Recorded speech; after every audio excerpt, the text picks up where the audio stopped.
as your senator, building a modern transportation system will be one of my priorities because investing in transportation is investing in our people. For many working families, transportation isn't just about getting from one place to another. It's about opportunity. It's about keeping a job, getting an education, and building a better future.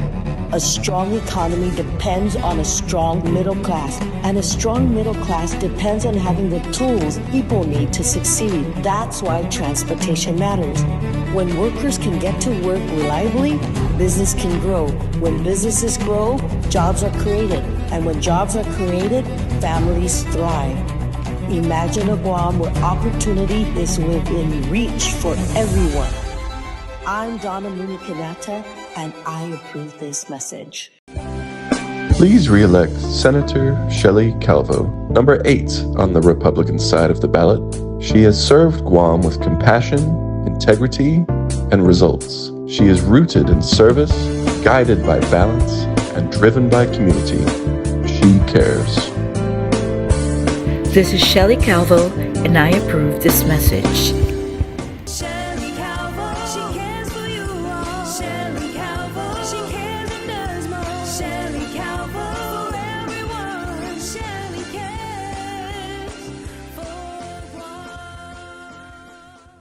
Hafaday, I'm Therese Terlahi. And I'm Sabina Perez. We believe that Guam should be a safe, flourishing island with a government that lowers the cost for everyday people, replaces corruption with fair economic opportunity, fights to stop meth, and shelters unhoused children. Protects our water and investigates the source of contaminants. Our records show our integrity, honesty, and ability to listen and follow through. We need your help to stand up for what is right. Vote Terlahi Perez. A vote for us is a vote for Guam. I am Therese Terlahi, and I approve this message. Man, you know what? I know we should have expected this, but it's election week, and it kind of happened real quick, right? Like before this week, right? Yeah, the acceleration really happened Saturday night with that whole rally thing. You know, the sped short bus scandal that happened over at the Josh and Tina thing. So I guess that's where the acceleration happened, right? But I mean, there's been like the campaigns have been putting the gas or the weight on the pedal. I'm really bad with sayings. Like they've really been gassing it, I guess, with their troll farms and stuff over the past month. But we really saw an acceleration this week, and so it kind of like it was like bam, the election's here, and it's like what? It's been 4 years or what? It's 2026. We're already there. The election is already here. Yeah, the election's on Saturday. And we know that the election's on Saturday because people be going nuts online. I mean, you see the most ridiculous attempts to salvage the Josh and Tina campaign coming from. And, you know, like you just look at them and you're like, man, I know you got to protect your job, your contract, or you're like, what are you getting out of this? Because it doesn't make sense, right? Like anyone who defends the mockery of children with special needs, that there's something very wrong with that person, right? It's not all right. It's not, you know. And so it's here. The election's it's in a few days. And I have to tell you, I'm exhausted and I'm not involved in any campaign. I cannot imagine how tired Tony Atta and EJ Calvo, Frank Blas and Mario Cata, Josh Tenorio and Tina Munoz Barnes, Therese Terlahi and Sabina Perez, Joseph Agustin and Dwayne Nicolas, all of them must be exhausted. And I'll tell you, when I talked to Joseph Agustin and Dwayne Nicolas today in person, they both said that they're not tired. They're just having a good time in this campaign, that they're happy. And I'll tell you this, they both did not look tired. They both looked like they were having a jolly good time with this campaign. And I'm wondering, like, how I don't even understand. I'm not involved in any campaign. I was up before 5 o'clock this morning. It's been nonstop. I have to even divide my workout in two because I had things to do.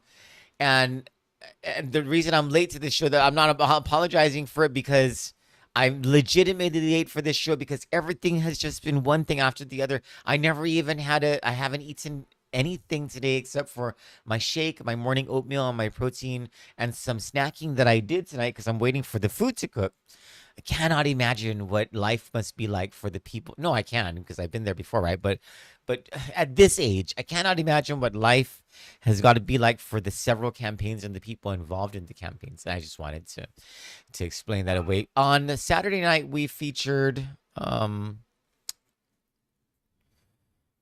faint laughter. Pedal to the metal. Pedal to the metal. Yes. On Saturday night, we featured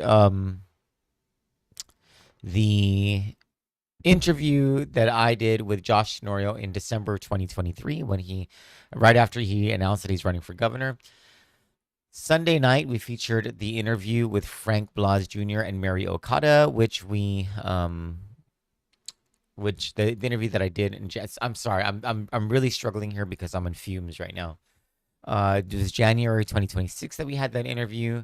And then I forgot that there's 3 other teams until last week. And I was like, oh my gosh, I got to call the gubernatorial, the 3 teams left and ask if I can interview them.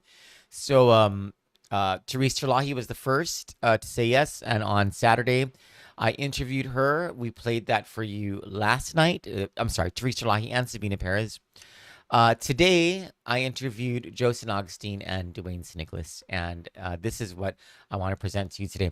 We were supposed to interview Tony Atta and EJ Calvo tomorrow, but I got a call from EJ Calvo, and he wanted to have the conversation, not anything on text or anything.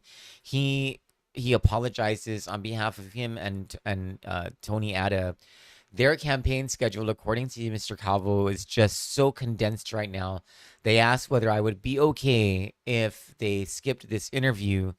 I said, first of all, yes, because I completely understand what that's like.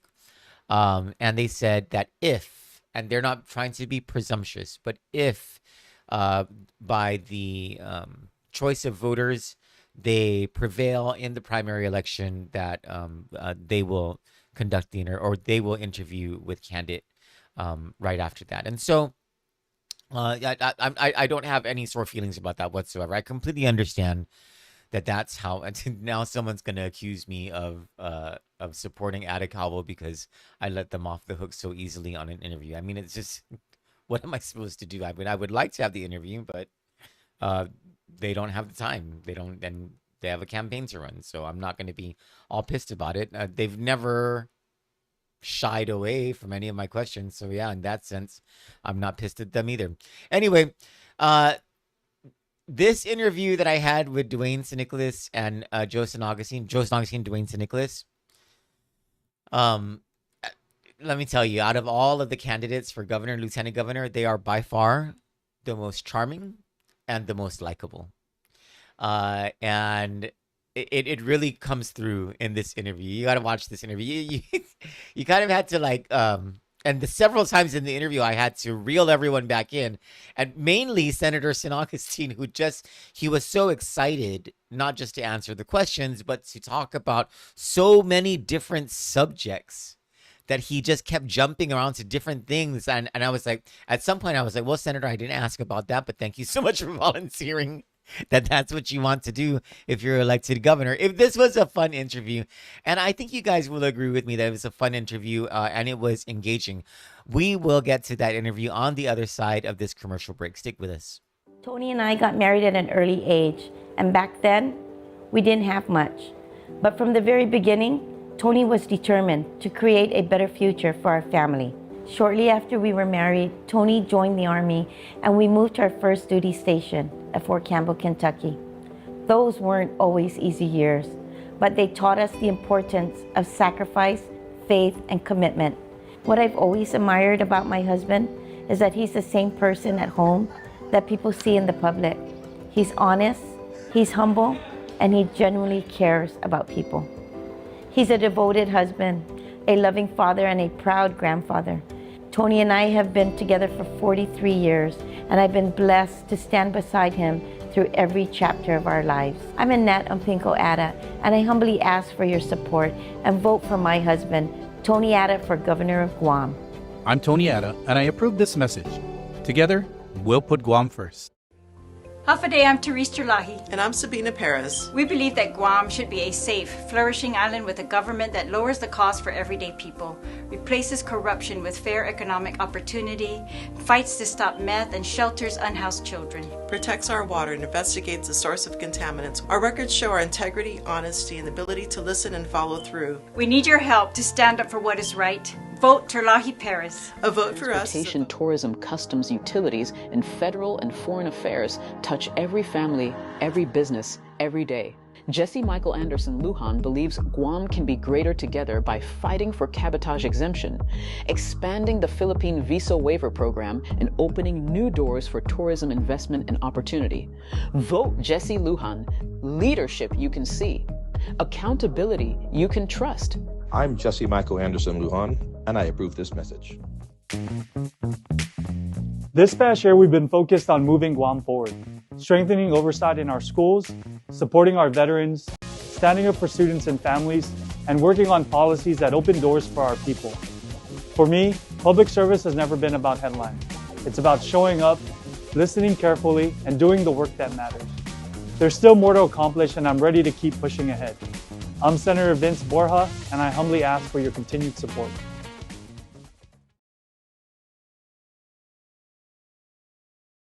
Buenas, Senator San Agustin. Buenas, how are you doing, Troy? Buenas, Senator. Buenas and Hafadi. Thank you, sir. Thank you very much. And thank you both for accommodating us and agreeing to this interview. Let's start off. When people say, when the everyday Guamanian says, I'm tired of the corruption, what do you think that they mean? Well, I believe what they're referring to is folks stealing from the government or stealing from the people of Guam. And that's got to end. I mean, there are checks, there's do's and don'ts. There are processes, there is a system that should intervene when attempts are made, but when there's nobody watching that. It's like the rooster's not watching the hen house. Come on.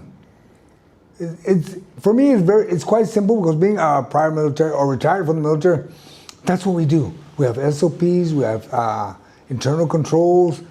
I worked as a tax investigator. I was a compliance supervisor. There are checks to prevent somebody from stealing. It's just like when we do inspection at bars and stores. We know when we went in there, empty pockets. When we come back, empty pockets. When we confiscate things, we do inventory right on the spot. So we know what we took and what we're going to destroy. And we go through that process. And as long as there's the people in control, maintain control, the corruption shouldn't exist. And then again, it just depends on what level of corruption we're talking about. Let's talk about that. What are those levels of corruption that you think the Guamanian people recognize? Well, I think it's almost like the Simon Sanchez thing. They believe that there's corruption there because there's a payoff for one of the bidders. I believe that when they put out the bid was very specific. Once you exceed the amount, they shouldn't have entertained the bid no more. There was an amount, there was a threshold, and then move on from there. And if you don't like the people bidding, rebid it. Because why? The children, the folks in Jigo have waited. I was on the board in 2007. We've been trying to build a school. I got elected. I've been trying to figure out a way, the mechanism to build a school. And then what happened? Then there was supposedly corruption. There's payoff. Why is there payoff? Why does any business need a payoff? You win the bid, you move on in the bid, there shouldn't be any payoff. There shouldn't be a kickback. And then there should be mechanisms to make sure there's no kickback. Then you got revenue and tax that would get involved because there's money moving. You can trace money. No matter how you put it, you can trace the money. And I'm a firm believer that the people of Guam are tired of this. And for our administration, it will not exist. And if it does exist, we will fix it just as fast as it happened. It appears, right. We're not going to wait for like the civil service, right? When and should you have known? We should have known the day it went out. We should have known when the process started. We should have known everything we should know. And I've heard from other candidates that they said, well, we did it here. Guam is not the same as an agency. GovGuam is bigger. So you got to be able to invest in the so-called right people, but we got to be very careful too.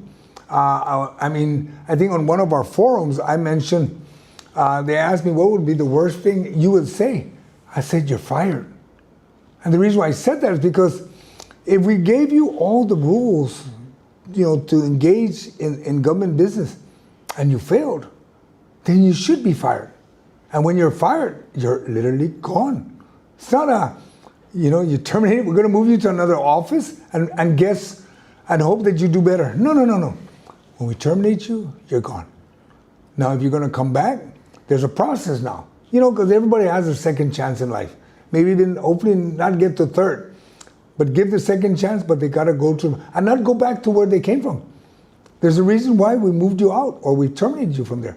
And then we move from there. And maybe Dwayne can comment more because he's a former customs officer, because he knows what corruption is all about too. Well, before we get to your experience as a customs officer, let me regarding your thoughts on what the average Guamanian talks about when they say the government is corrupt. What about your thoughts as a businessman who deals with cargo? First of all, let me explain that the values of not taking anything that doesn't belong to you started real young. My father, I was coming home from elementary school and I was bouncing a basketball. And he goes, Hafa, Tuliana, where did you get that? I said, Dad, I got it at the stop sign. And he goes, stop sign bola. Go put it back because it's not yours. And the stop sign didn't give birth to that ball. And he says, put it back because it's not yours. So these are deeply ingrained things. Like I said, I always say this, that everything I do is built on trust. I have to fire people in my business because of breach of trust. It's a very important thing for me. You breach the trust, not only for us, but for the people that we're trying to provide services to, And so it's a very, very important thing. I will not tolerate corruption. And I truly, truly believe this is the way I feel. And there's no room for that. The people of Guam are going to give you this trust. I'm always about happiness. I always want to make people happy. And the basis of that is building trust with people and not breaching that trust.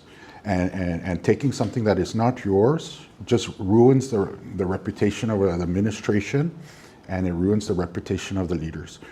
People are looking to us, both of us, to a lot of people everywhere I go, placing their hopes and dreams and trust in us. And that's the last thing I want to do, is to breach that and destroy that trust. But there's several incidents when I was a customs officer. Let me give you an example. When we went to go clear this container, and I just arrived there, and one of the customs officers says, "Hey sir, don't worry, I got it. I got us 2 hours." I said, "How did you do that? We didn't even do anything yet." I said, "No, this is not right. We're gonna go back in there, and we're gonna scratch out all that stuff that you did, and we're gonna do the right thing.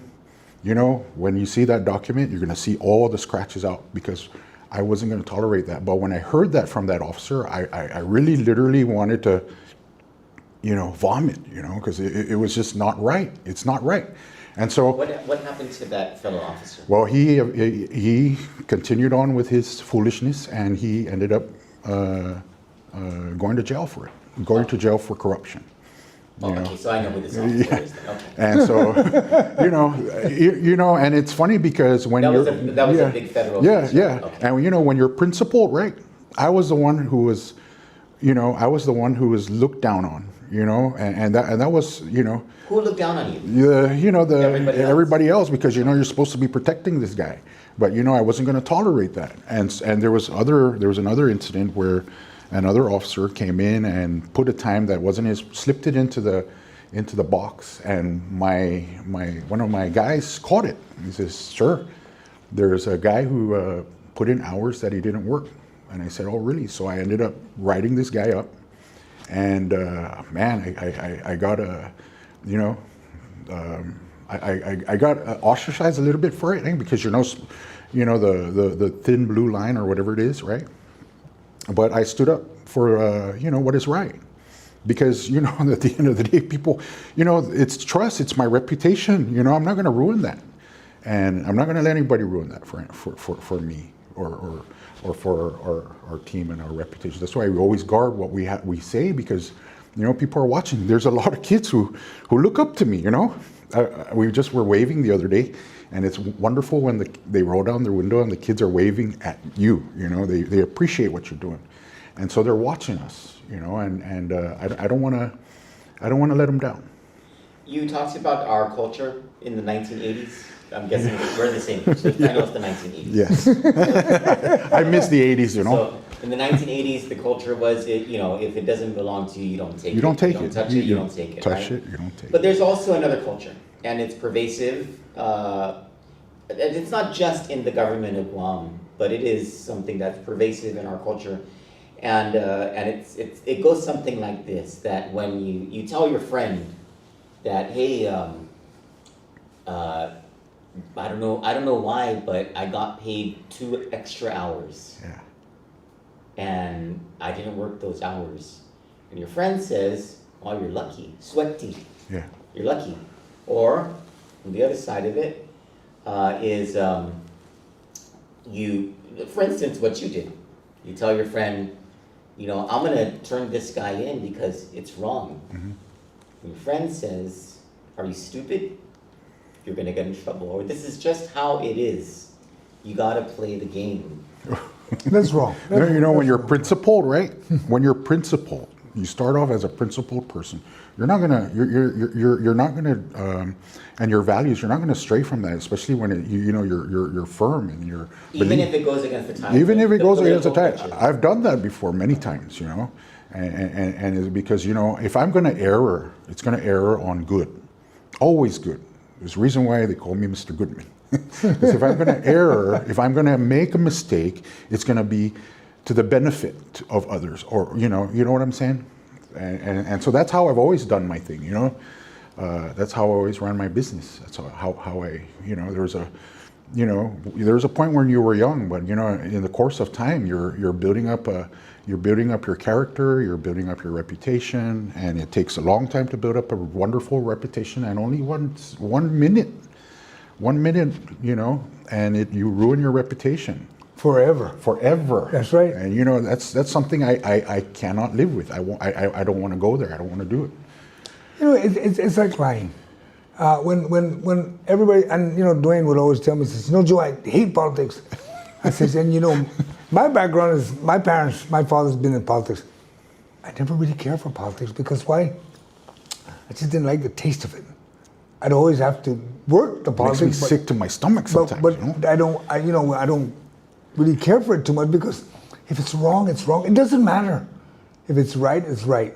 And it shouldn't be, yeah, but that's my friend or that's my cousin. No, tomorrow and lacho, and Nancy, make it right. If you're wrong, you're wrong. Yeah.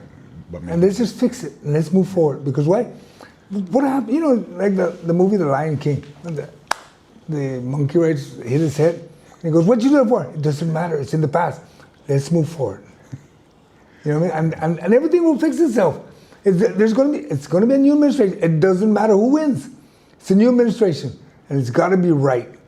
They only got, I would say, they only got 6 months to 100 or no more than a year to get it right. And if they're still in the studying phase, put favor atrasado. What, Senator, if you're elected governor, what is it that you're going to do that you believe can help our people to rebuild their confidence that their government is trustworthy, that their government has leaders who are looking out for them, who are not corrupt? Well, what are we going to do? What are we going to do? What are you guys going to do to change or to help change people's attitudes about the government of Guam? Well, right now we're looking at the government of Guam and we're very disappointed. It's almost like paying vendors. Wait a minute, there's a certifying officer that says there's money. You kick out a PO, you process it, you got the goods. but then you don't pay for 180 days obviously. You certify the money, I would as governor, in 30 days that check is out. And if the certifying, the DOA says, Governor, we're short of money. No, hold on. You certified money, you pay. You know what they say, right? Services rendered, pay due, period. And then we move on from there. And when we say we need to be able to take a look at what's out in the market. Who are the folks out in the market? I mean, public-private partnership actually looks kind of nice to be able to talk about for Gov Guam, because there are some of the functions in Gov Guam that the private industry can take over. Like what functions? Oh, shoot, you got from maintenance to IT. There's even accounting, if need be. There's folks out there that can do the numbers. I mean, who does the audit? Is it really OPA? No, it's a private firm. They go over it and then they supposedly interpret it, but we can all interpret what we read, what we get. But there are a lot of functions that can be taken over. As a matter of fact, at the Chamber of Commerce, it was really funny because they asked us is that if you were to hire somebody in the private industry and you would have to teach them or train them in budgeting, auditing, contracting, I asked them, just clarify the question. If I was to hire somebody from this room, I shouldn't have to worry about budgeting. Because then, if you don't know how to budget, I'm wondering how your business is running. If you don't know how to contract, the same question, how is your business running? You don't know how to do an audit. That means you don't know the do's and don'ts to run a business. I wouldn't hire you. And then if I was going to hire you from the private industry, I would have to look at what is your expertise that we can use in the government of Guam. Because like for example, like you, Troy, if you're in IT, then we're going to ask you, can you help us run the IT operation of the Gov Guam? Because right now, OTEC is struggling. I'm trying to understand. You got was that breach of our servers and everything? Why aren't they fully funded? Why aren't they backed by the administration? You got to protect our servers. There's certain things you got to do, and you don't make excuses for not doing it. And we're not going to favor any specific area. All areas got to be covered. But you remember when I first got elected, Governor Cabo got in business. The government was shrinking. Then all of a sudden it's now this big. I don't believe it needs to be that big. We need to reorganize the government and determine how big it needs to be. And I'm not going to say we're going to run it like a business, but it become close to a business, because why? The difference is the government is not supposed to make money. Yeah. And the only profit is we're servicing the people of Guam. And that means everyone. So we're not going to have any favorites. I mean, the only favorite is going to be everyone we see, they're getting the service they should get, they deserve to get, they have a right to have. And that's everything. Because it can't be that hard. Really, you drive down the road and you always ask yourself probably, basula? Really? Why is these junk cars here?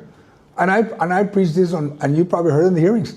If you got a what they call an abandoned car inside, no, that's not abandoned. There's an owner. I'll tell you what, if you issue everyone that has a so-called abandoned vehicle on the side of the road a ticket for littering, because that's what it is. It's $1,000.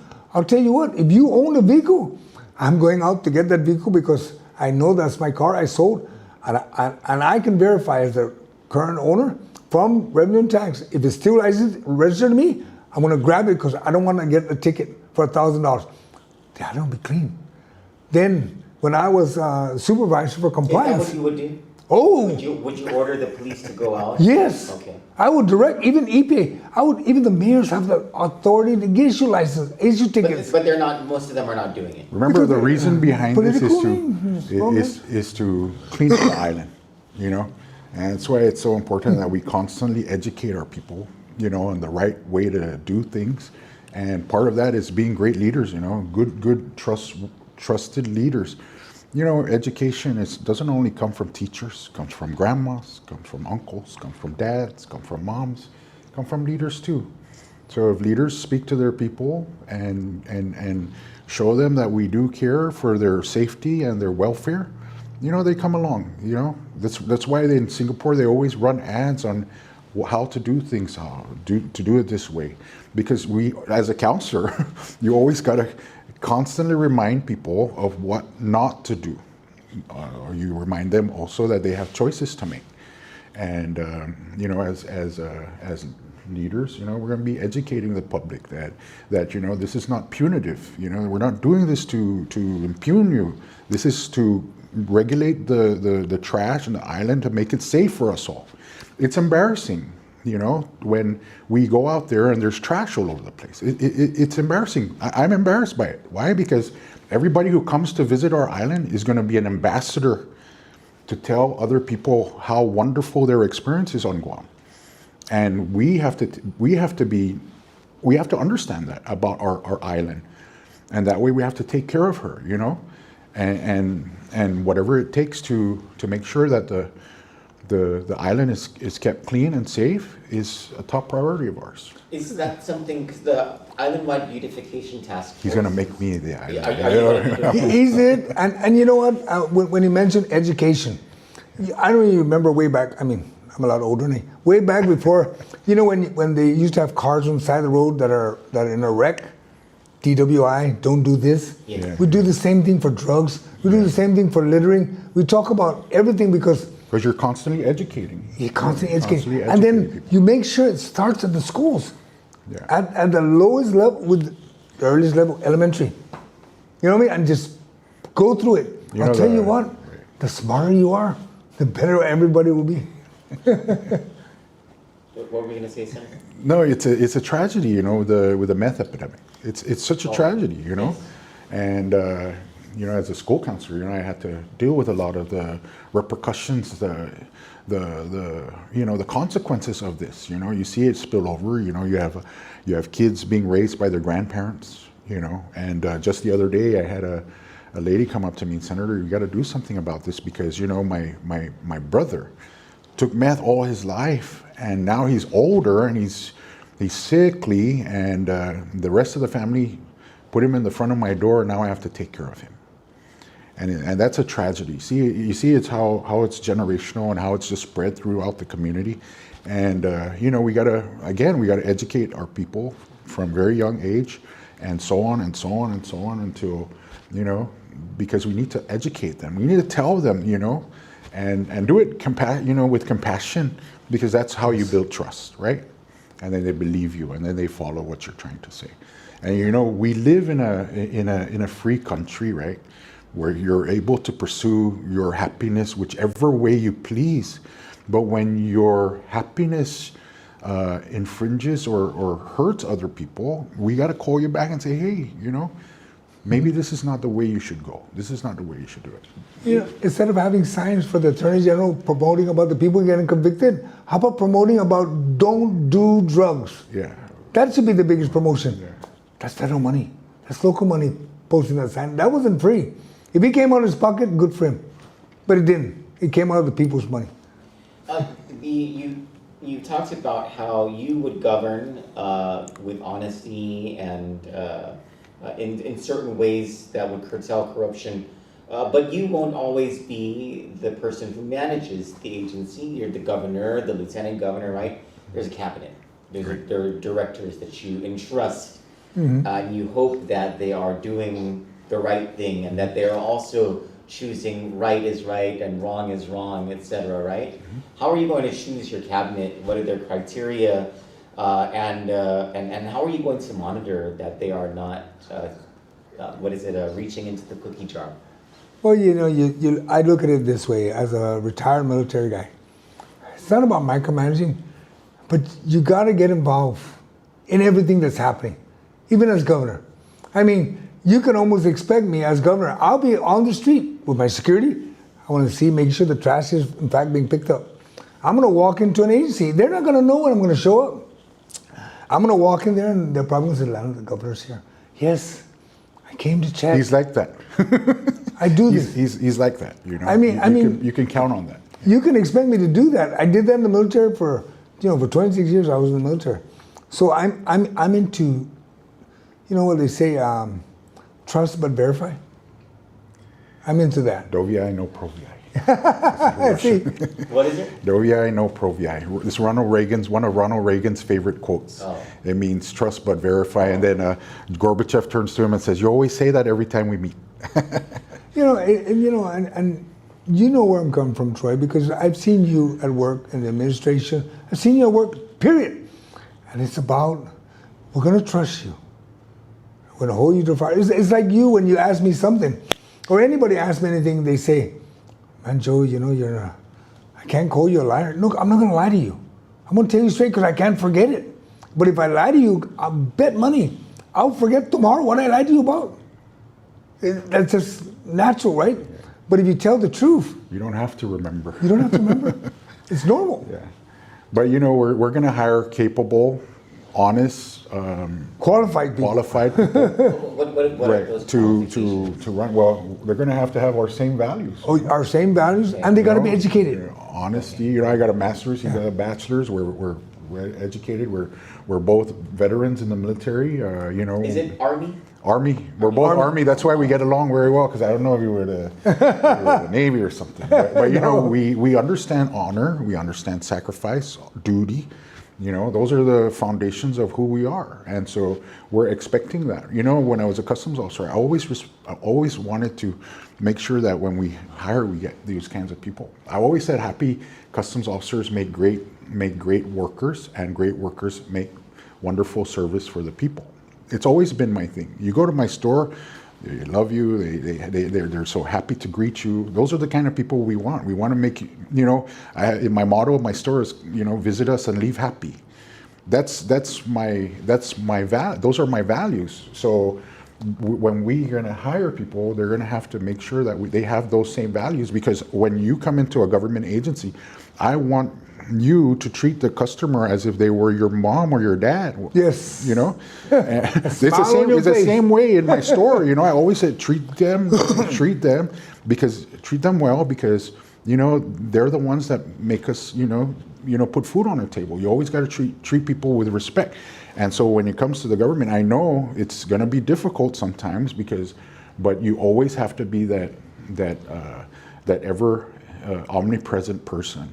Even if it is just in your aura, that you're always making sure that people are doing the right thing and that they're giving the best service. When somebody leaves my store, I'm so happy and they're happy, and so that we need to tell that to our government workers that this is a duty. It's a pleasure to work for them. It's a pleasure. It shouldn't be a right. Well, let me push back on that with a scenario, a multi-pronged scenario, actually. That's very short. Okay, no problem. And it goes something like this. Because of a lack of investment in technology, a lack of time investment into process improvement, you have situations where customers of the government are waiting in long lines and they feel, why is it 2026 and this is how it is? And when they get to the front of the line, they're greeted by a government of Guam employee who is tired and is not happy to serve. And is not happy for a couple of reasons. Number one, because they're tired, but also because they know that they're in that job where they are at that point, because they're not the favorite. They're not the Karidu. We're not talking about revenue and tax, right? Because I used to work for 12 years, okay? I just thought I'd tease you about that, Troy. We're talking about really any agency, that deals with high customer volume, or that deals with some type of process for consumers or for customers. But you do have a situation where, and you talk to rank and file employees, they'll talk to you about how unhappy they are because there's somebody, an LTA or someone who just came in, is related to someone or a political hire or something like that, and they got the better pay, they got the better job, they skipped the line. And so that's why some of these GovCom employees are like, I don't even know what I'm doing here, and I'm not happy. And that translates to the customers waiting in the long line. And so the rest of us senators out in the field, and the rank and file employees and those customers, we're not happy with the government of Guam. Yes. How are you going to fix that? Well, it all boils down to leadership. That's right. How so? Leadership, because I'm going to give you an example. Okay. When I was a supervisor at Customs, you treat your employees with respect, and you work in a wonderful environment, and you make sure that they come to work and they leave home and they're safe, and they don't have to look over their shoulders because somebody's watching over them. They give them that leeway. They feel comfortable at work. They come to work, they're smiling at the customers. Customers are smiling, everybody leaves happy, everybody's safe. What about fairness? It all boils, that part is the human nature factor. But individually, I cannot make you happy. But I can show you and I can guide you in a way that, compounding, it will turn out really great. Because if you have good leaders, at every level, sometimes when you're enjoying your job, you're not even worried about pay. And I noticed, with human behavior, right? When you're happy at where you're at, it's almost, you're not concerned about pay. And so the way I do my leadership is make sure that the area that they're working is comfortable, so that they can work comfortably and happily for the benefit of the customers. And you constantly give that reassurance as great leaders, because that's what you want, and you're going to see it pay dividends, and that's always been my thing. And everywhere I go, that's why when I leave a place, they always miss me. Why? Because you give them that opportunity to learn and grow and be comfortable in where they're at. Do you miss him in the legislature? Of course. I used to tease him a lot, you know what I mean? But when we come back to Guam, remember I was the supervisor for compliance. Yes. I handled all the regulatory. And a lot of the folks that worked for me then were always surprised, why is the chief going out there and checking the customers? I said, because that's what you're supposed to do. You take care of customers, because we're going to do inspections. We're going to do what we're supposed to do, or what we're required to do. But let's go out there and let's keep the line moving, let's keep people happy. But when you refer to some of the employees, they feel they're not being treated fairly. Like Dwayne mentioned, it's about leadership. And you know that in the civil service program, right, you're required to do counseling, quarterly counseling, semi-annual and annual, right? I will make sure that's followed up by my chief of staff, whoever's going to be my liaison at every age, because you can have a chief of staff, but he can't see everything. So we're going to have to break it down. You're going to have a liaison for all law enforcement, liaison for certain areas, and have it there where they're going to be doing the follow-up. And then I'll be, and he'll be on their neck saying, where we at? How come I went to that agency? Why is an employee feels that they're being ignored? Why is there not a break area for the regular people, the smokers, or the general people that they don't want to sit in the office, they want to eat outside? Why isn't there? Well, make it, like Dwayne mentioned, we got to make the environment as comfortable as possible for everyone. And that includes the people that come. Yeah, I have another one. We passed out some horns at the block party in Agana. Horns? Horns, the blow horns? Okay. And so when I was walking, there was this one lady came up to me, and she's homeless, and she hugged me so tight, and she says, I miss you. And this is the same lady that was at the legislature. So every time she was there at the legislature, she sat down and watched our our TV, right? And I would always feed her and always take care of her.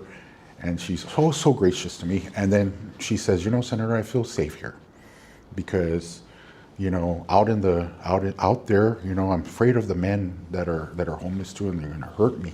I said, you know what, ma'am, you stay here and I'll watch over you, right? A couple of days later, they removed the chairs. And I was like, I contacted my staff, where's the homeless lady? Where's the chairs? Oh, they said, sir, they removed it because she's sitting here all day. And That's horrible. And I was like, it's in the lobby of the legislature. Why not? How could you do that? How could you do that to somebody, And I was like, wow, this is terrible. I'll never do that to anybody. I'll never turn a customer away that way, But she hugged me and I felt it. I swear she missed me, So when we're done, you guys are going to miss us. Yeah, you're going to miss us. I'm happy for the segue that you just gave, because this is the second half of the interview. Thank you for your answers about corruption. Poverty. What is it that you understand about the struggles of our people? What does it look like? What are the conditions that our people live through, those who are struggling and go from the squalor to, the middle class, and describe for me what you believe is their struggle. For me, to a certain extent, in poverty, one of the missing link here for me is education. Mm-hmm. I mean, if you're getting the quality education you should be getting in the government of Guam, which is DOE, and as you move up, let's, for example, you're not going to be a scientist or whatever, a doctor or whatever, but you want to be a carpenter, then let's make sure that we invest in the Guam Community College and in the University of Guam so that the opportunity exists. I don't think any of the candidates went through what I went through when I was younger. I went to the University of Guam for free for the first 2 years, 1975, back then.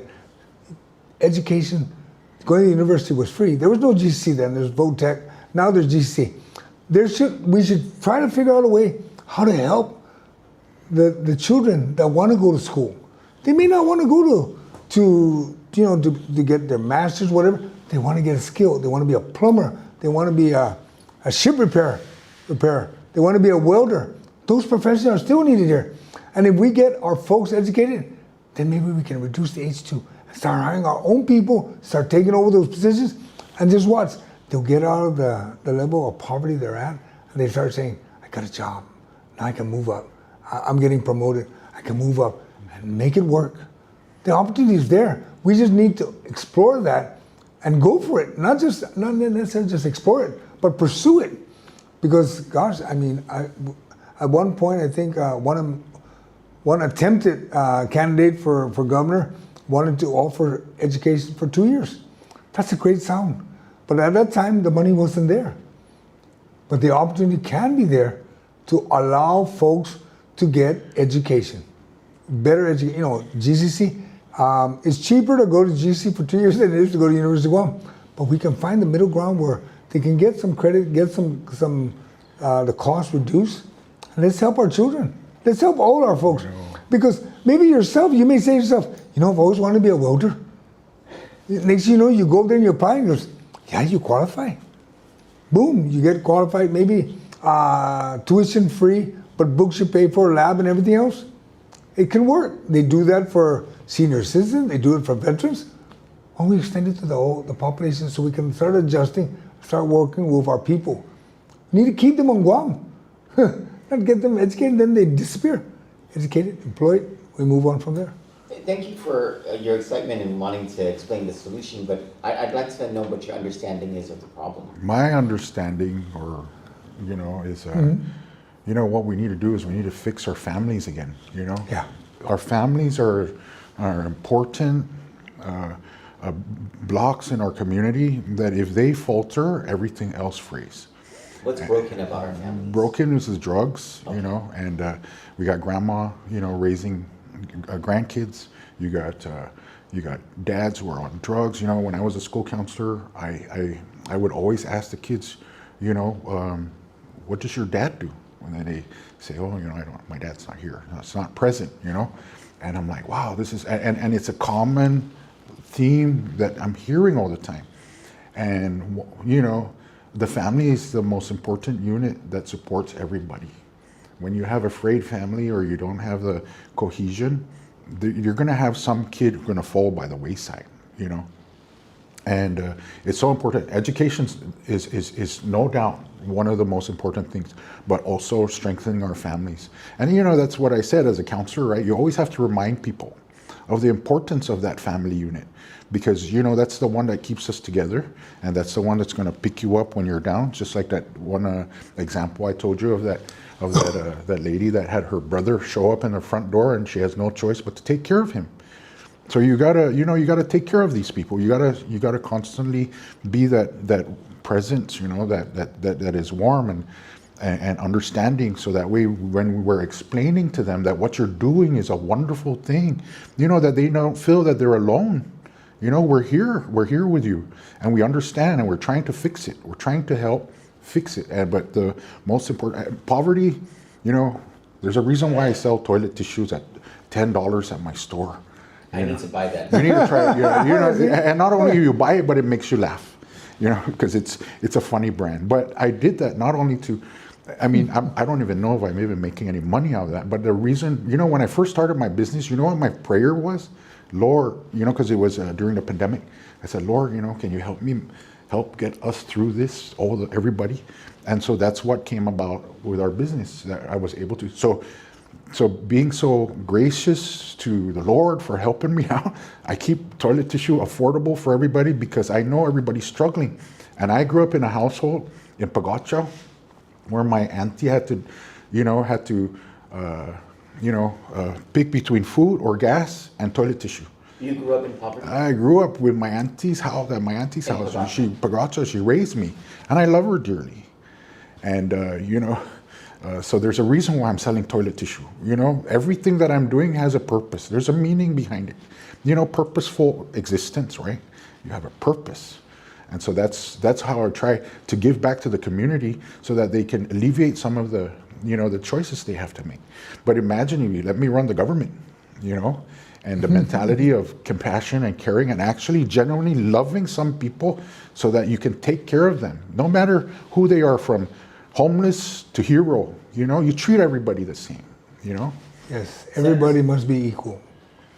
Senator St. Augustine, you're from, actually, before I get to that, let's continue with what you're saying. Yeah. The homeless and everybody must be equal. We're in Guerrero right now. You saw, I'm sure on the way over, you saw the homeless people along Route 16. Mm-hmm. Yes. And you saw the squalor that they live in. What can you do for them? Well, what can you do about this situation of homelessness in our island? Mm-hmm. Well, I was just sitting at DRMC. I was just sitting at DRMC the other night, and they put me in one of those aircon tents, and I was like, wow. Are you okay? No, well, no, he's okay. I'm okay now. Okay. Yeah, I'm okay. But I was sitting in the aircon tent, and I'm like, wow, this is amazing.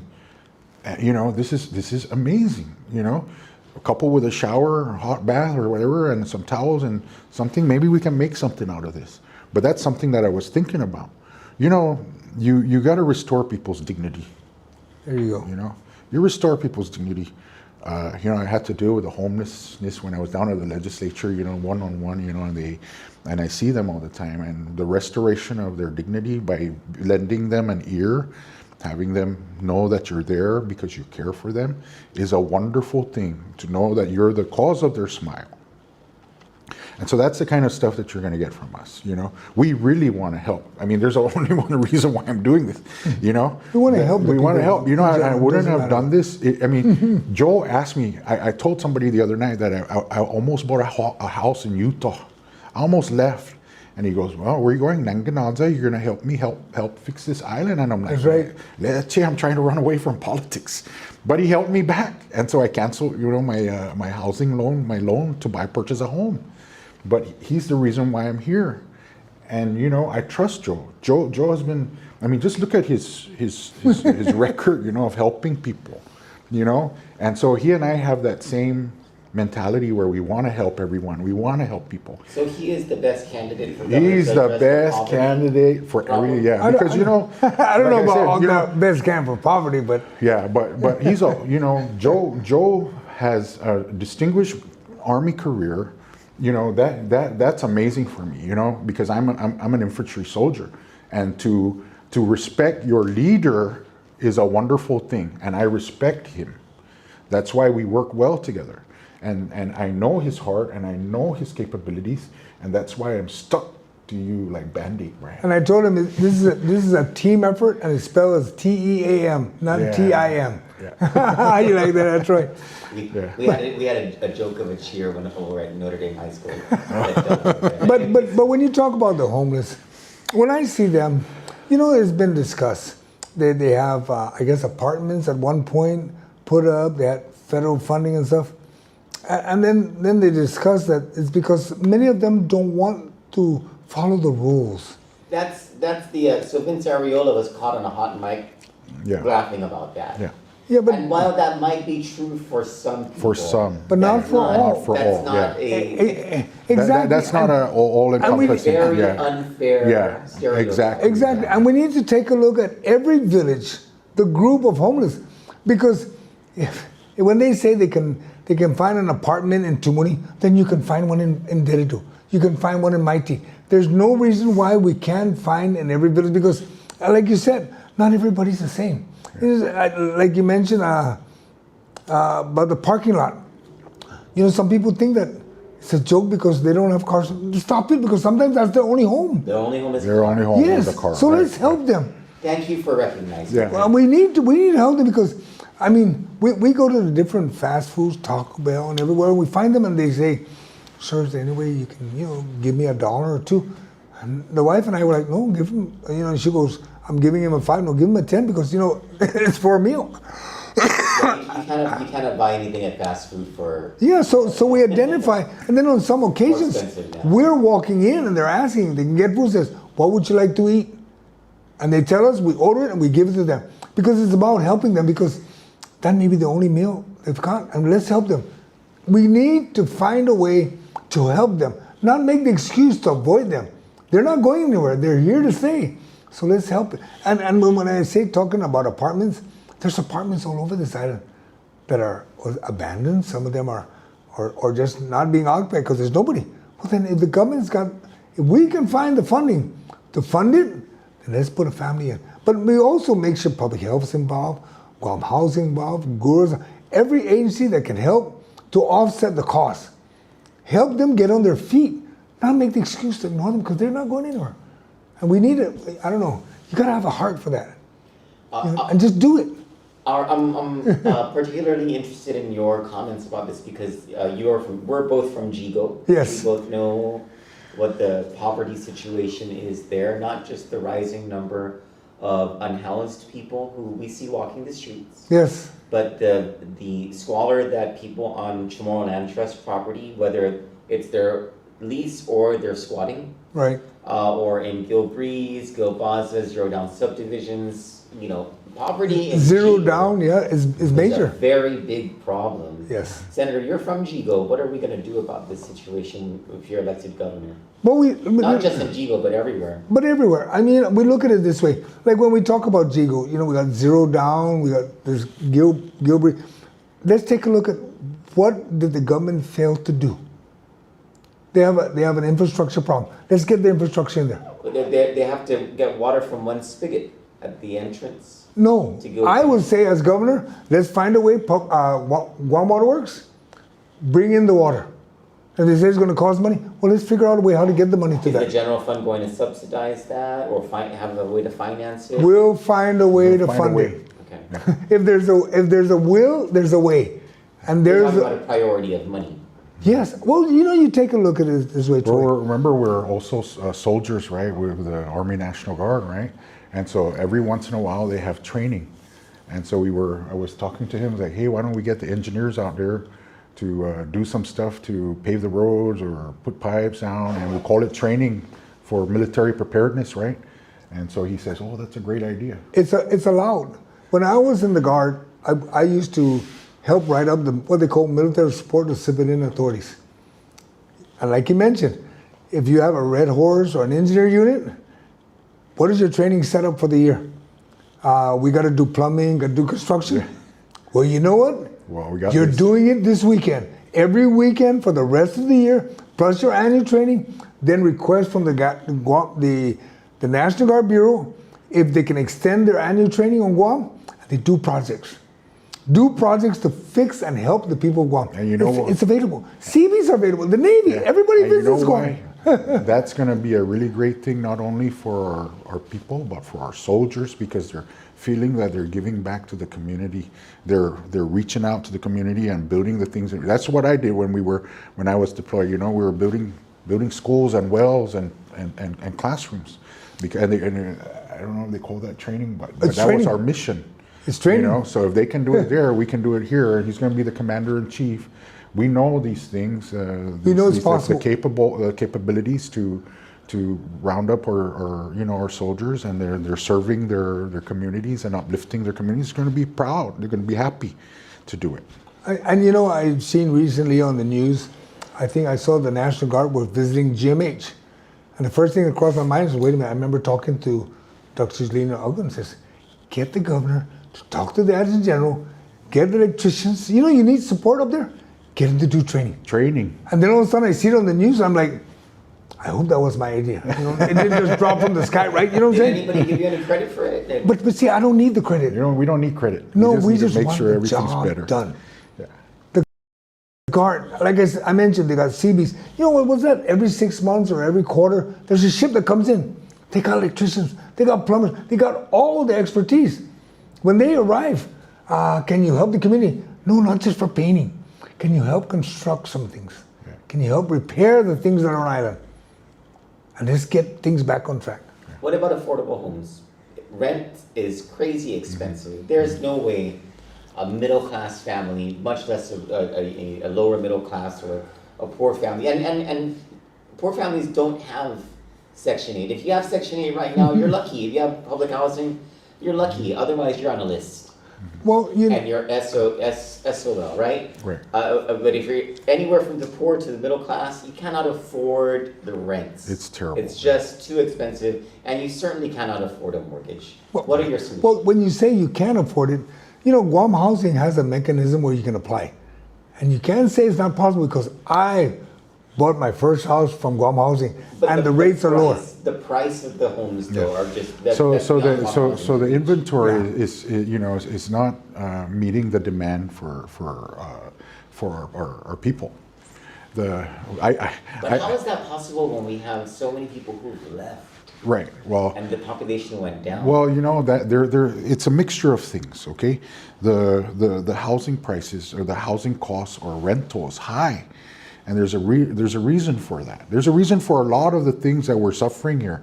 There's a reason for it. But the reason most particularly is because of the high federal monies that they're getting for the military, right? And so we gotta find a way where we're allowing people to build houses that are conducive to better homes for people. Like, for me, we lived in a container house for a little bit, you know, and it was a wonderful thing. It's just small and everything, but there's a way where we can increase the inventory in many different ways, and one is affordable housing projects. The other one is redoing the permitting process to allow extra buildings or in a certain property and stuff like that to accommodate other families. Density, right? Yeah. Redo that, and then also allowing for permitting for other structures, you know, to add to the inventory. What about the issue? Because I was talking about the main concern that comes out about is sewage. Right. You know, because most of this is Deadgo, right? And a lot of Deadgo is not connected to sewage. A lot of Gigo, Nilau, all not connected to sewage, right? So you have to remember that when they talked about sewage, if you remember correctly, I think it was 2 or 4 years ago, they did it's called the septic tank, but not it's a different type of sewage. It was the Chris Duenas bill, I think, right? Yeah, it's Chris Duenas amendment. And what was sad was that they allowed it, they gave them 1 year, EPA, to kick out the rules and regulations, but they allowed the industry to still move on with it. They still haven't done it. In our administration, if you're given 1 year, we would hope and we would demand. We would hope you'd listen, but we would demand it be done in 6 months. We're not going to wait a year for an SOP that should come out or rules and regulations, because why? It's your backyard. Really, you don't know how to manage what is needed? You know, the sewage system in Gigo. We live on Channel of Chance. I've lived there for 30 years. They still haven't brought in the sewage line. Really? The population there has grown by a couple of hundred. Yeah. You can't bring it in? Really nice homes and everything. I'm sure more than a couple hundred. Homes, but I'm just saying, if you drive to La Chance, you could drive certain places in Gigo, you don't even have sewer lines. And then I've spoken to folks that their parents worked at GWA.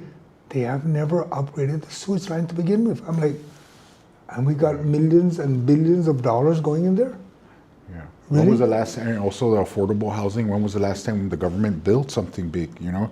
The one down in Pagacho, you know, that was built in the 80s. I think we need to, you know, refocus our energies. One of the things that, you know, in the campaign trail that a lot of the people talk to me about, especially the Manamcos, is more Manamco homes, Manamco housing. And I'm like trying to, you know, I'm a problem solver. I always want to solve a problem. So I'm trying to figure out a way where we can give Manamcos more housing.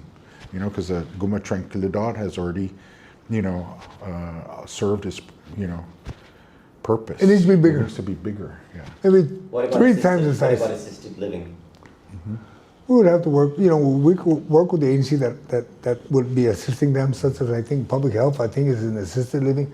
We'd have to work with all the agencies and say, hey, let's come down, let's come up with a plan, and work with private industry too, and say, hey, we want you to be part of the solution. Part of the solution. And make it affordable, Yeah. you know, affordable. Senators, there's a large portion of, rather than me saying that, let me say it this way.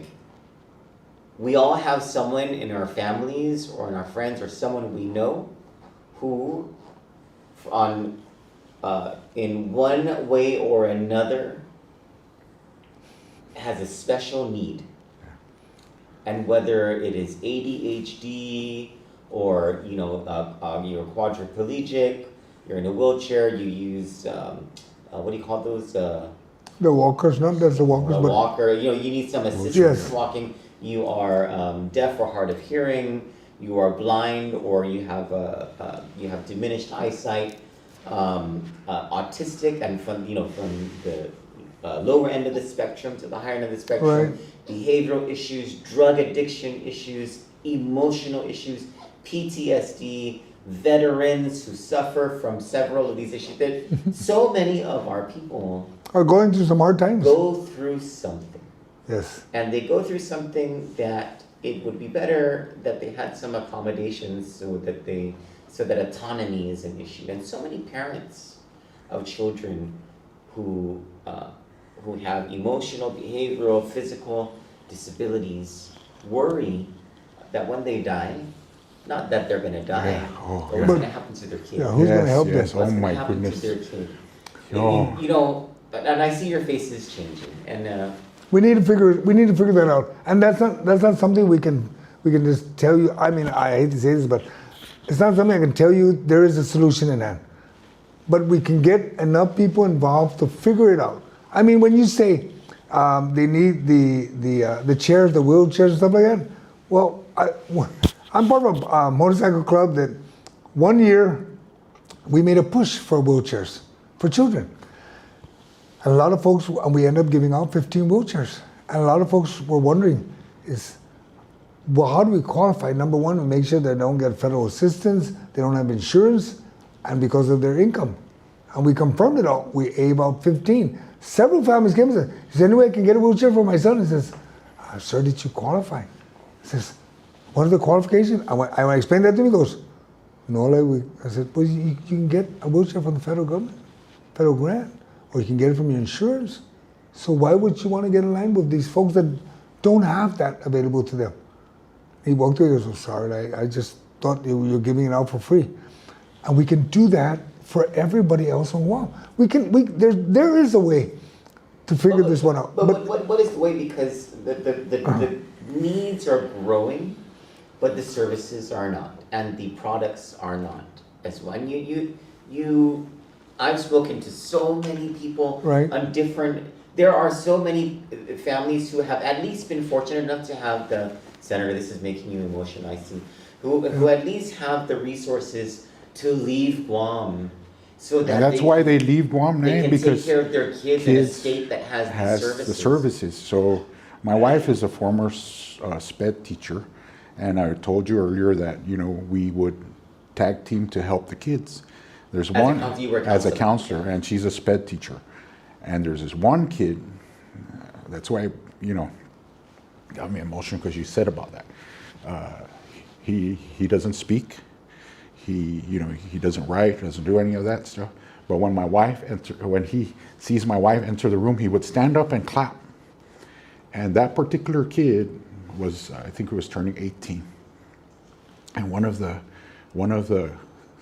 things his grandma told my wife was, I'm afraid what would happen to him if I died.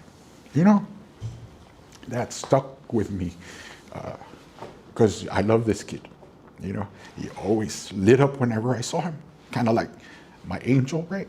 And so we were talking about him yesterday, especially after all the, all this stuff going on, and we prayed for him, because we were, you know, he's a wonderful kid, and we were worried for him because the grandma was getting old, you know. Is the grandma still around? We don't know that, yeah, but you know, he was a very special person in our lives, you know, and so those are the things that concern me. I don't want our people leaving because their inability to take care of their kids here, you know. Well, what about the ones who can't leave? Right, They right. have an inability Yeah, to take they care of can't here, they yeah. don't have the So financial resources. the thing is, right, you need to grow your tax base. And the one thing is to get outside more investment so you can have the jobs, so we can have the taxes and the funds to take care of the needs that we need to take care of, like homelessness. You gotta grow the economy. That's the bottom line. You know, when businesses flourish and governments are able to get tax revenue, and you've got honest leaders who really care for the people. And that does not include increasing taxes. Taxes. It doesn't include Do not. Yeah, do not increase taxes, but having more jobs, better economy will allow us to take care of the things that we need to take care of, like more housing for our manumcos, better care for our Bring the industry disabled to Guam. and our autistic kids, you know, and that's you know, that's very important More for us. social workers. More social workers, Yes. you know, yeah, you know, when I hear that you know, I had one coworker had left like almost 30 years ago because he had 2 autistic kids, and he had to go to Washington because they have services there. And I asked myself, since then, how are we not doing this here? And then, you know, my mind gets to thinking and how to do this.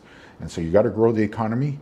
You have to have great businesses and people in jobs, and then the taxing, you know, so the government can provide for those services. That's the only way forward. That's the only way we got to do this.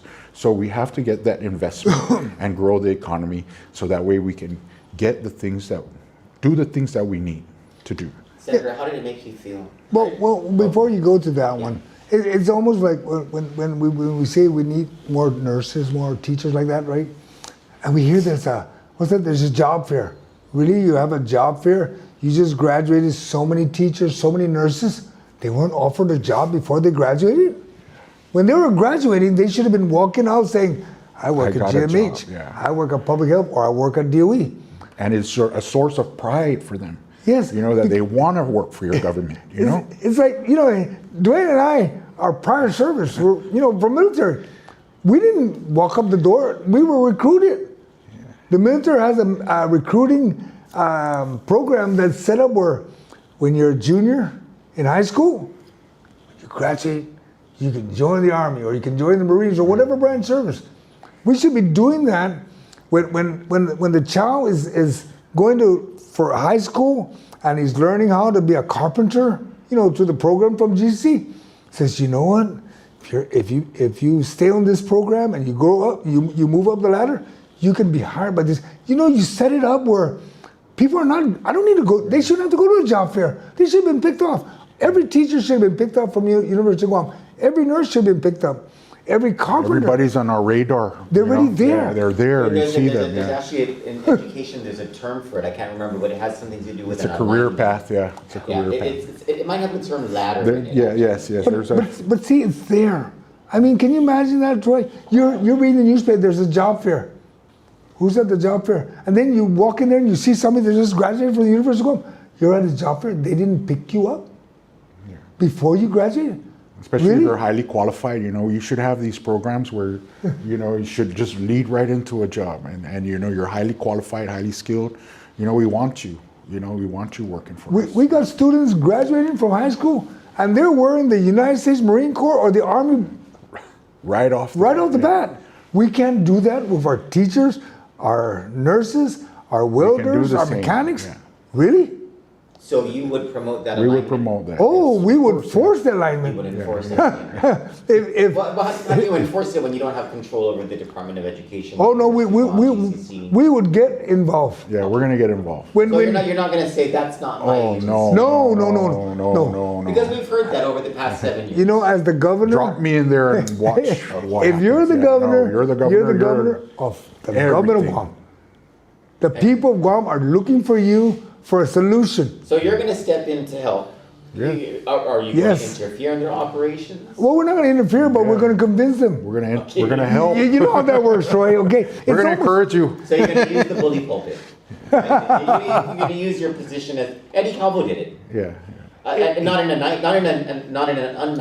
mean way. Eddie Calvo worked very well with John Fernandez. Yeah. Yeah, of course. See, the one thing that and you were the chairman of the board. Yeah. We work well with everybody, you know, and so we're not going to bully anybody. We're going to work together. You know, that's always been our thing. We work well with others, and so putting us there, we're not going to run and run rampant in there, and no, we're not going to do that. We're going to work together, and they're going to love it. And one Guam, one team. That's right. A concept.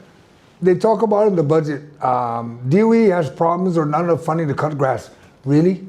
Back then, you remember, DOC sent prisoners out there and cut the grass. I have examined contracts that show that DOE has spent lots of money on grass cutting. But see, we could with comfort cuts. Well, other than whoever they did it with, Troy. But I'm referring to. There's no reason why we couldn't get the prisoners to just do it. It reduces their time in prison, right? And then we got to make sure at the same thing, it says Department of Correction. It's not a prison per se, prison. Yeah. It should have been a rehabilitation program. Yeah. And we got to make it work. And it can work. We will demand it work. I think with us, there's so much to do, but we're enthusiastic about doing it. I can tell you guys are enthusiastic. I didn't ask any of these we're enthusiastic about trying to solve the problems that are people. We want to deliver a product, a good government for the people. That's the bottom line. And you're going to hear us call you, Troy, and says, Troy, I know you have an answer for this one. Come and help us. Be part of the team because it's just the one solution, team. Yeah. It's all about Guam. It's not about me or Dwayne. It's about us. Our slogan, together we can and together we will. That's really what it's all about. Can I want to dial it back. Okay, go for it. Okay. And I don't know if you guys are purposely evading this topic. Oh, never. I'd like to know what your reaction is to, there was a political rally on Saturday night, where an MC made a derogatory comment that mocked, that it was against you and Therese Terlahi. Okay. Without saying your names, right? Correct. It was a reference to number 1 and number 3. But what they used, the pedestal was the mockery of children with special needs. For me and for many people, I think that wasn't the worst part. The worst part was that the crowd laughed. And when you consider who this campaign is, it's the campaign where a lot of our leaders, our present leaders, are part of this campaign. They are in charge of the agencies that administer the programs for children and people with living with disabilities. They're the ones who are laughing. What's your reaction to that? Senator San Agustin first. Coming from being part of the Board of Education and the chairman, and I have 12 grandchildren. You do? I did not know that. Yes, my wife and I, we have 12 grandchildren. Expensive Christmas. and 2 great grand. Okay. Wow, so when I heard that, or when I saw it, I said to myself, Dalesha, you had folks, you have nothing. Are you really struggling to win an election? Other people. We shouldn't be involving special education folks. When I was in the Board of Education, we fought hard to make sure they were protected. Those are the ones that are struggling. Don't make a joke of them. They're not the group of folks that you make a joke of. And then you talk about the short bus. Really? It bothered me, and the wife told me, says, just calm down, babe. Your wife is bothered by it? Yes, she was like, she says, poor Dalesha, they have nothing better to do but talk about, talk about Dwayne and Joe and Dwayne. Talk about us personally. Don't involve, children. Because we will never talk about their kids. Or maybe because they don't have kids or whatever. We have kids. We have grandchildren. We know kids that are in SPED. We know families. We know the program. And we respect that. And we want to make sure it works. Because you mentioned earlier, imagine the families struggling to take care of their children. And then during the campaign, somebody makes a joke of them. This should never have happened. It's very, what is that, distasteful? It's vulgar. Vulgar? It's not kind. Yeah. You know, I guard my tongue. I watch it very carefully. And whatever comes out has to be good. Why? Because if some, you know, I'm not the kind of guy that likes to apologize. So I try to make sure that whatever comes out of my mouth doesn't offend anybody. Why? Because it's important. Your happiness is my happiness. If whatever comes out of my mouth and it offends you, it offends the world, offends the universe, everything, and it's not right. You know, my wife is a SPED teacher. And you know, like I said, we work together. These kids, you know, just maybe about 2 weeks ago, I met another kid and a mom at a restaurant in Agate. And he's like 20, he's like 18 or 19, and the mom says, we're gonna try to keep him in SPED until he gets a little bit older because I need the help, right? And I stood up and, you know, she goes, he wants to kiss you. And he kissed me over here like that. And it ran through my entire soul. That thing ran through my entire soul. So they're you know, when they talk about that, I think about these kids. I think about that one kid that always claps for my wife every time she steps in the room. I think about those, you know? And it's very sad and vulgar and demeaning that they would do that, they would say that. So, you know, with us, when I became a senator, I had a cuss jar, you know, where they put money in, because I encourage my staff to not cuss, because they have to guard their mouths, because whatever they spread around the room, it's going to affect all of us. So I prevented them from cussing. Why? Because you're guard your tongue, and see, look, you cannot take it back. No matter how many times you apologize, you cannot take it back. So guard your tongue, and it's unacceptable. It's unacceptable.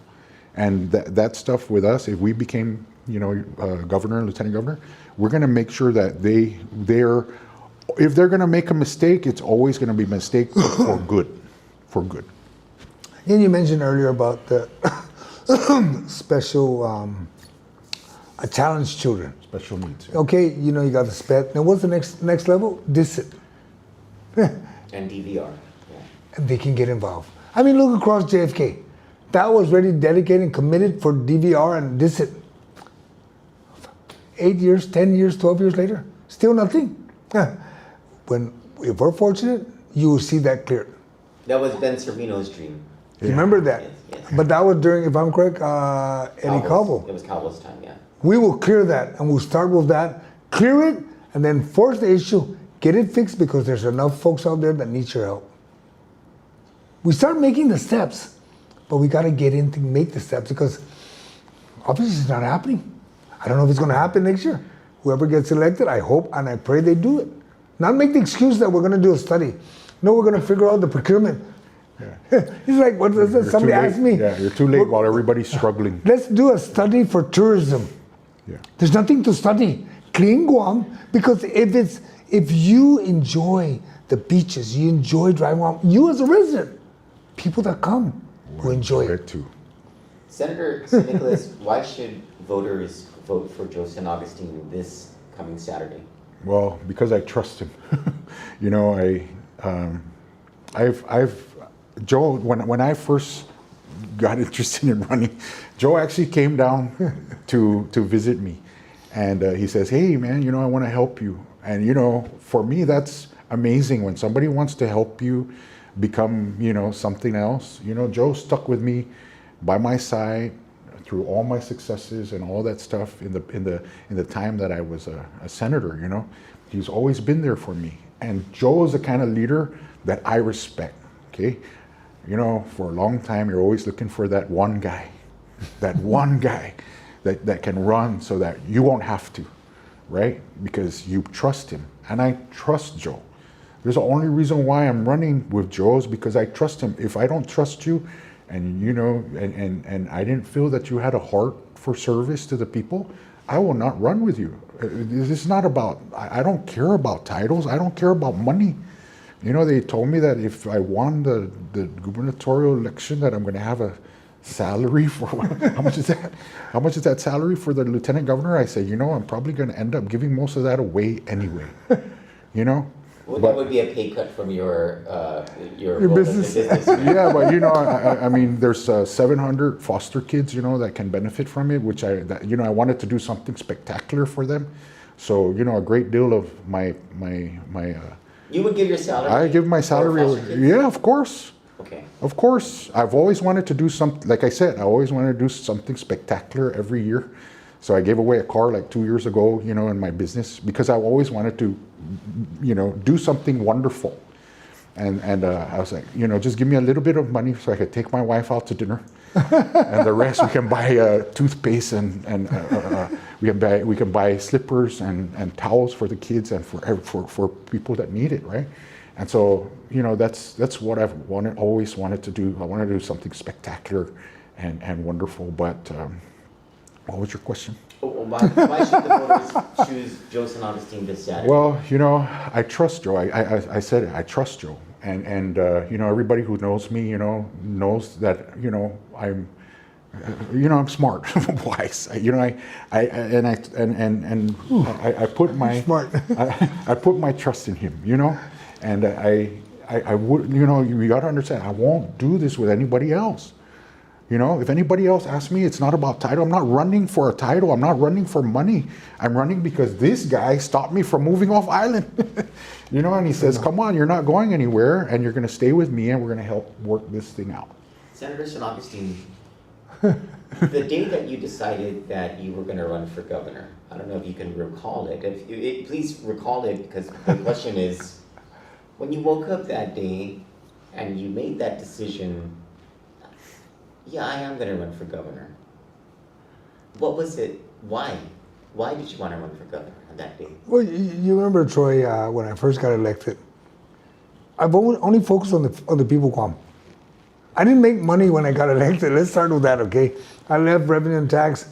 But the day I woke up, sat there, I looked at my wife and said, son, I'm going to run. Let's go do this. Who's going to be your partner? I said, I'm going to ask Dwayne. Why do you want Dwayne? He's smart. He's a businessman. He's got nothing to gain but plus to give to the people of Guam. So that's easy. I said, but I got to convince him because he said he's not going to get into politics no more. And I said, but the beauty is he's got his heart in the right place. I'm the hard-charging guy. He's the guy that goes, slow down, Joe. Let's go do this. But I'm focused. And I said to myself, as I said, look at what's going on in Guam. To begin with, I never really wanted to run for politics. I started with when my son was going to Simon Sanchez, and he came home and he needed the restroom. He always needs the restroom when he comes home. What's going on, dude? Because the bathrooms are terrible. I said, okay. And I left it alone, and after a while, so I went to the school to go check it out. Then I ran for the school board.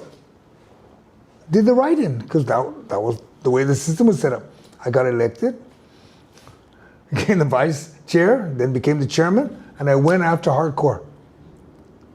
Then, before I officially first ran, I visited the legislature. Can you help the school as a chairman? And Mr. Chairman, it's too political. It's too political to help children. It's almost like when you ask about the SPED. It's too political to help. It shouldn't be political. It should be about doing what's right. Then when, like you asked, we speed up forward, right? When I decided, says, enough's enough. I can't just keep sitting on the side and saying, hey, can you tell the man to do this? Or, hey, can you do this? When I stand up there and says, I can do it. We can do it. We can make the change. And the difference, I guess, between others and us, that we're just such a common guy. We're just, we're the real two guys who want to make things better for everybody. Yeah. Yes, for everybody, regardless of your nationality. It doesn't matter. You live in Guam. you have a right for a better service to Guam, on Guam. And the government of Guam needs to work for the people, not the people work for the government. Por favor. You pay taxes and then people look at you like you owe them. Hey, smile. I pay your salary. Smile. Yeah. When like I said, I worked on revenue and tax. We would figure out how to bring the service out to the people. Decentralized parts of revenue and tax. If you live in Iran, why do you have to drive out to Bergana?